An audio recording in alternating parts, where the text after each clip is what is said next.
عبدالرحمن بابا وی په قسمت چې څوک جړیږي بې وقوف دی، قسمتونه په جړا سمیږي نه، او هغه کیږي چې الله یې مقرر کړي چې څه لیک وي په تقدیر بدلیږي نه. او بل ځای عبدالرحمن بابا وی ای عاقله راشه غوږ ونیسه ماته، مرګې نه پرېږدي سړی خپلې رضا ته.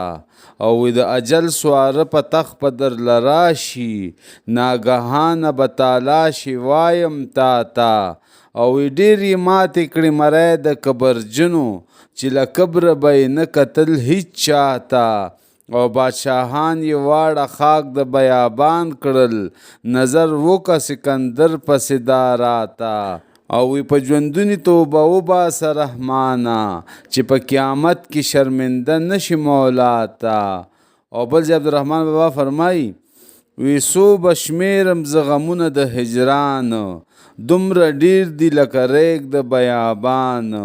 او د یار غم به مې هغه سړی په شمار کړي، چې شمېرلي یې ویښته وي د خپل ځان.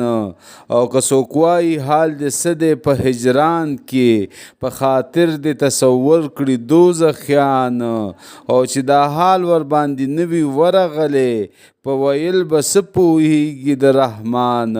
او عبدالرحمن بابا فرمایي وی که دفتر د خپل قسمت د چا په لاس وی، بدې برخې به چا کله قبلولې. او څوک له خاورو ایرو پاسه وي تخت ورکړي، څوک له تخته د ایرو په ډیران ولي. او ستا چې نیت د اشنایۍ نه و صنمه، د رحمان سترګې دې ولې نه ګنډلې.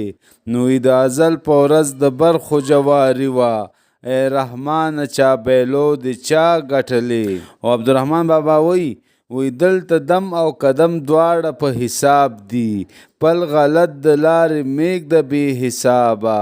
او راستولی خدای حساب دی په کتاب کې، خبر زده کړه له حسابه له کتابه. او وی په هغه جهان به څنګه جواب وکړي، چې په دې جهان عاجز یې له جوابه. نو عاقبت به تورو خاورو لره درومي، ځان به څو څنډې په ګوته له ترابه. او عبدالرحمن بابا فرمایي وی بېهوده به زورور و ځان ته وایي، د دنیا سړی که هر څو زورور دی.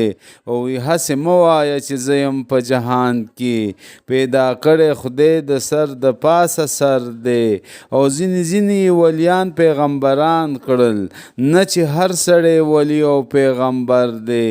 او وی جودانه قدر یو لال پکې پیدا شي، نور جهان واړه د تورو کاڼو غر دی. او یو بادشاه وي چې لښکر ورپسې درومي، نه په هر یوه سړي پسې لښکر دی.